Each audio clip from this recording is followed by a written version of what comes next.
So art to me is kind of a process. So it's not an object. Obviously, I think of myself as coming from a place of sound and composition, but obviously I think of myself as an artist in a similar way to, you know, a painter or a sculptor, and that's why these kind of projects are really exciting for me.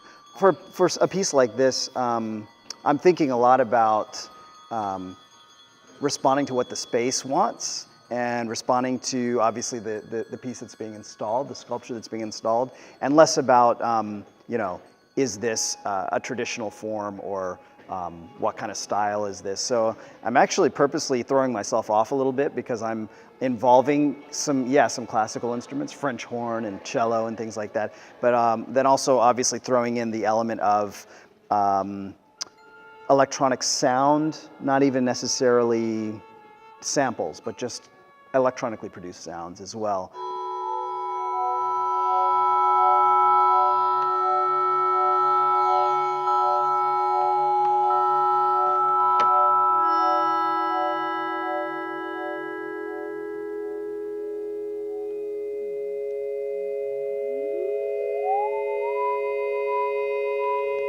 This one's actually really expressive.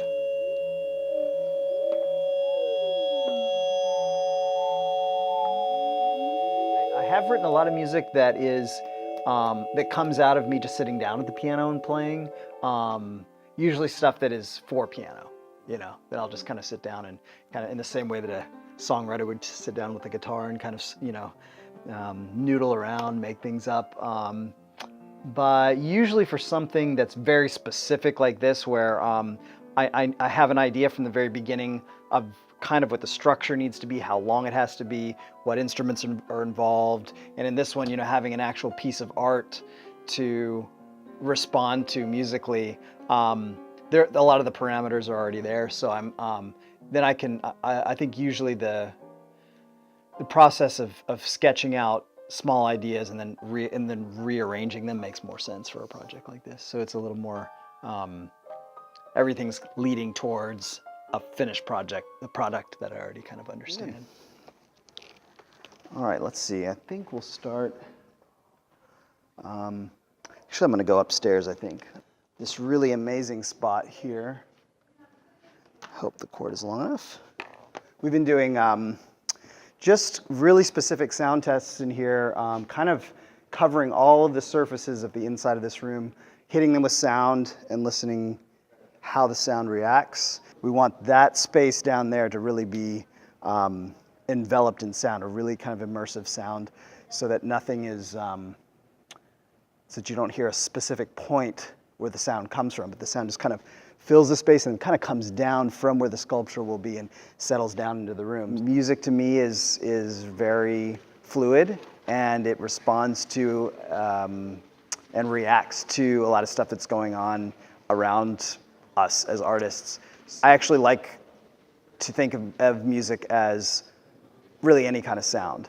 So we're in a space like this. This is really amazing, that has so many beautiful visual elements and also amazing acoustic elements. And to me, music has so much more to do with how you play with sound in a space than writing a string quartet or writing a symphony. We tried just shooting, of course, straight up, but we found that if we had the sound source angled, so not directly up, but this way a little bit, we got a little bit louder sound in the room there.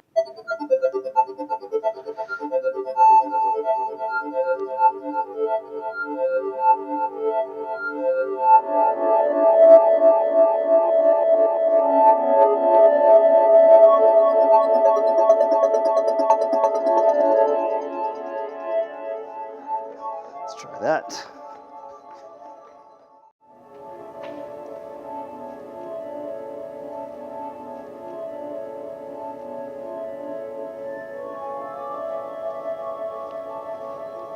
Still a little bit too directional, but I think if we had that second placement as well, I think it'll spread out a little bit. Also, of course, these are really active sounds, and what will be coming through are kind of held tones, a little bit more kind of pad sort of sounds. Then there'll also be brass instruments in the space. So we'll have low brass players, French horn, tuba, probably maybe cello as well around this space. So there'll be some live instruments as well. So that'll fill out this space a little bit. And I really want that sound up there to kind of come just from above. I'm going to try one more different sound up there.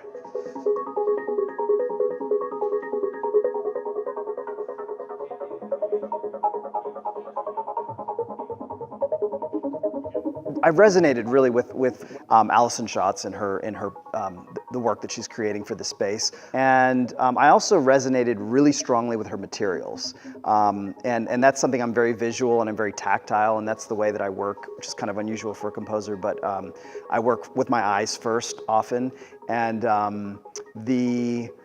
the materials that she uses and the way she uses them in response to the environment around them, not kind of making the material itself, the piece itself, always the focal point, but making the space around those materials also very important. And also something that really plays off of the room it's in. So, you know, can you walk behind it? Can you see through it? How does light interact with it at different times of day? So that's been hugely, or continues to be hugely inspiring and informative for me as I create this sound.